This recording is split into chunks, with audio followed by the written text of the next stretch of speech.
Ассалаумағалейкум. Бүгінгі видеода өте тамаша қызметтің түрін көрсетейін. Сіздердің жүргізуші куәліктеріңіздің жарамдылық мерзімі өтейін деп тұрса, оны міндетті түрде қайтадан жаңартып, жаңасын алуыңыз керек. Енді ол үшін сіз халыққа қызмет көрсету орталығына барып, кезекке тұрып әуре болмайсыз. Оны қолыңыздағы ұялы телефоныңыз арқылы онлайн түрде қайта жаңартып ала аласыз. Енді ол қалай жүзеге асады, сіздерге соны көрсетейін.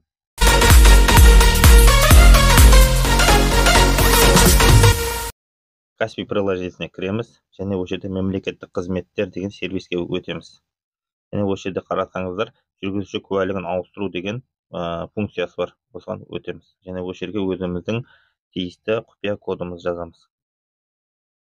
Міне Каспий кезетте жүргізуші куәлігін ауыстыру дейді. Және осы жерде міне талаптар бар, онлайн өтінім түрде болады. Емтихан тапсыру қажеті жоқ дейді, және өтінім 1 сағатта қарастырылады дейді. Яғни 1 сағаттың ішінде дайын болады дейді. Өтінім беру функциясын басамыз. Және осы жерде міне айыппұл бар жоғын тексереміз дейді. Яғни біздің штраф налогтарымыз бар жоғын тексереді. Егер бар болса штраф береді, оны төлейміз. Яғни біз тексеріп көрейік.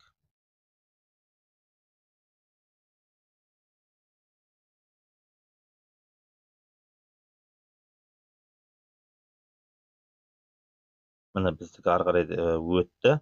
Енді біз қолымызға алатын жаңа куәлік, жүргізуші куәлігінің суреті осы жерден қоямыз. Яғни оның өзінің талаптары бар. Яғни суреттің арты ақ фон болу керек, және осы жерге түсіп тұрған суреттің жүзіне көлеңке түспеу керек, және камераға тіке қарау керек, жымиған күйіңізде, және бас киім, очки сияқты қосымша заттар болмау керек.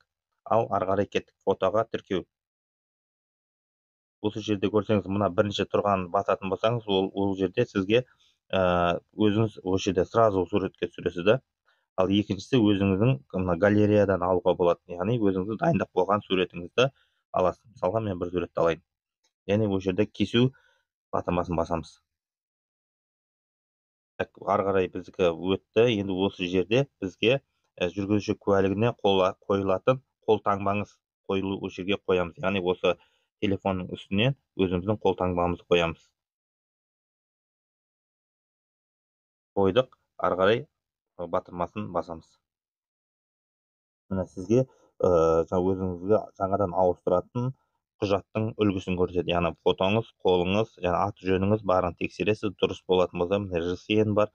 Егер фото ұнамайтын болса, мына басқа фото тіркеу деген суретіңізді ауыстыруға болады.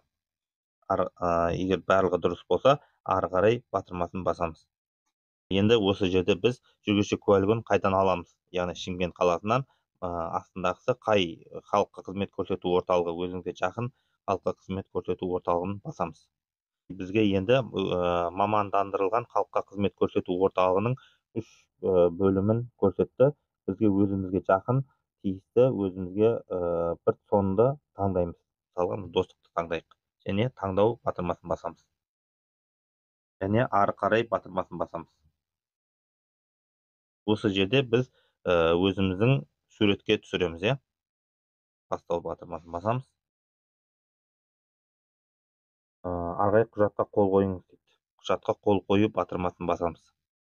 Осы жерде біз жаңағы алайын деп тұрған куәліктің мемлекеттік баж салығын төлеңіз дейді. Яғни 4312 теңге төлеуіміз керек. Осы төлеу батырмасын басамыз. Одан кейін бізге заявка беріледі. Сосын күтеміз. Кішкене бізге құжат дайын болғанда осы Каспийімізге сообщение келеді. Сообщение келе салысымен біз жаңағы өзіміздің қойған сонымызға, яғни халыққа қызмет көрсету орталығына барып, дайын күйінде, ешқандай очередь күтпейміз, барамыз да жүргізуші куәлігімізді алып аламыз. Ұнаса лайк басамыз, тіркелеміз, осындай қызықты видеолар күтеміз.